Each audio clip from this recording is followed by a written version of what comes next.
Okay. Hi, this is Michelle, and I'm her husband, Mark.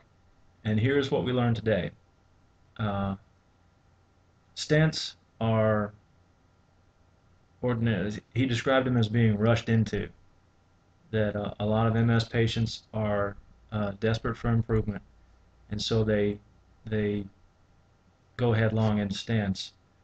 And he said he doesn't really want to do that because stents are permanent. Once put in, they cannot be taken out, and there are complications. The veins on either side of the stent, once it's put in, can contract and constrict and close up again on either side. And a lot of other sorts of complications, not necessarily fatal, but undesirable at the same time. Also, stents that they are working on or medical developments in this procedure take about 10 years to process. And so when they talk about new things on the horizon, give it about 10 years, and then it'll be on the horizon. Um, Other than that, everything was really good. And she did reach the nose, and she felt it. It was her upper right jugular here. And he said it was almost completely closed off again, but that it opened up just great, and it did not immediately recontract. So instead of putting a stent in, he wants to wait and see if it will remain open, as did just about everything else that he opened up last time. Uh, so, yeah. Yeah.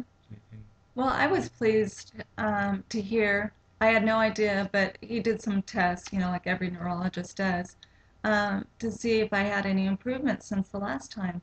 And right away he said, "Oh yeah, you stand better." Well, little tests like standing on your toes. I was able to do that without any Yeah. problem. My strength in my hands, he said, was better. I had no idea. He also said that my movements, my dexterity was a lot better. And so he had a lot to say. I was very encouraged. Um, the procedure itself, it's hard. I don't know who's been through it and who hasn't, but it's difficult. And I don't, She's sore. yeah, and it's not as bad the second time as it was the first time. I don't know why that is, but Well, if I can just yeah, say, the first time she was in no shape to do this afterward. yeah. Like the day after, still not. But this is, what is this, an hour? Two Yeah, hours? Two after the hours after procedure. the procedure, and she's awake Yeah. and talking and just a little sore. Right, and I walked out. No scooter, no Yeah, walker. that was amazing. I know. So that was immediate, immediate. And yeah, it's true. I had to lay there for like 3 hours to in the recovery room, but as soon as I got up, I was able to stand and did really well. I hooked up with somebody in the waiting room. Her name's Carol, uh, shoemaker, and really nice gal. She too has had it done, but back in Maryland, and she was with a friend that was there for the second time. I believe it was her second time at Delmar Vein Clinic.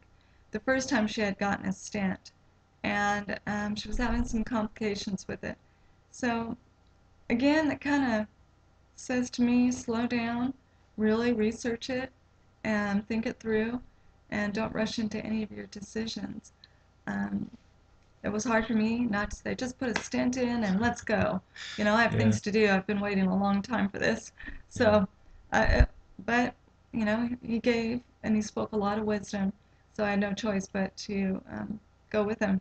And I had a whole church praying. So, with that, God's will be done.